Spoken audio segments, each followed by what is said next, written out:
поработать. Давай. Скорость. Оба. Ready, go. Оба. Ready, go.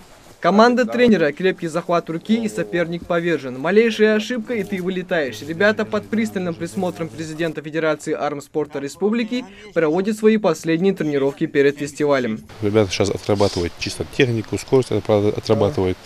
Физические сильные большие нагрузки мы прекратили. Сейчас уже осталось там пару дней они отработают, уже отдых нужен ребятам. Так поработал с ними, над ошибками поработали, знаем своих соперников, должны показать результат, работали с ними, не должны подвести. За ходом тренировок сборной Ингушетии наблюдает и председатель правительства региона. Руслан Гагиев осмотрел все площадки, где проходит подготовка к соревнованиям. Их здесь столько, сколько и видов состязаний, около 10. Впрочем, кавказские игры далеки от привычных спортивных канонов, но от этого не менее зрелищны. Так, например, силовое троеборье включает в себя бросок камня весом 12 килограммов. 15-20. Ингушская сборная сильна и в перетягивании каната. Ежегодное участие в этом состязании для команды завершается победой. Конечно же, и на этот раз спортсмены не упустят шанс взять первое место. Самый ловкий в лазании по канату 6 лет подряд молодой человек занимал первое место в этом виде спорта. Крепкий ухват руки и, конечно же, усиленные тренировки. Вот его главный секрет успеха. Не менее сложный вид состязаний – бег на ходулях. Здесь важно не просто удержать равновесие, а еще и добежать до финиша первым.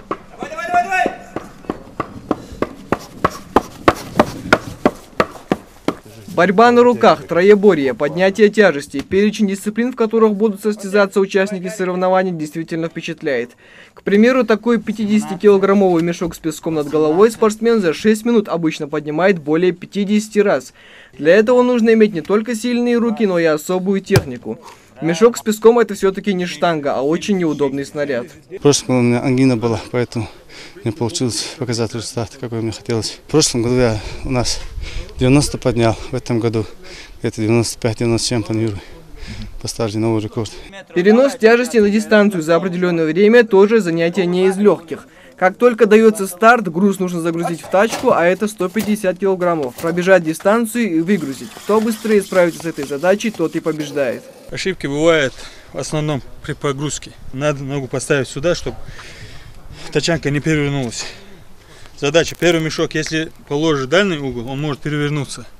Ложишь на левый бок сперва, на левый, второй на правый. Можно свободно кинуть его, чтобы он будет лететь. Третий мешок, чтобы погрузить в середине.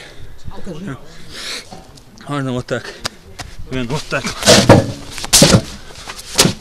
Чтобы тачанка не перевернулась. Тренер сборной Ингушетии внимательно следит за ходом тренировок. Участники соревнований должны на 100% быть готовы ко всем трудностям, с которыми им придется столкнуться. Но перегружать себя, конечно же, не стоит. У нас в любом случае в прошлом году какие-то у нас нормативы были какие-то определенные. Вот эти нормативы мы сравниваем сегодняшние и прошлогодние. Но в некоторых местах мы уже некоторые виды улучшили, а некоторым еще чуть-чуть надо дорабатывать. Но я так думаю, в любом случае наша команда должна быть в призерах.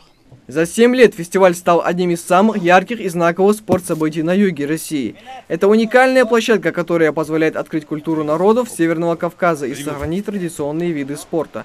Плюс к тому же фундамент для дальнейшего укрепления межнациональных отношений. Микаил Тангиев, Руслан Албагачиев, Рамзан Зурабов, Новости 24.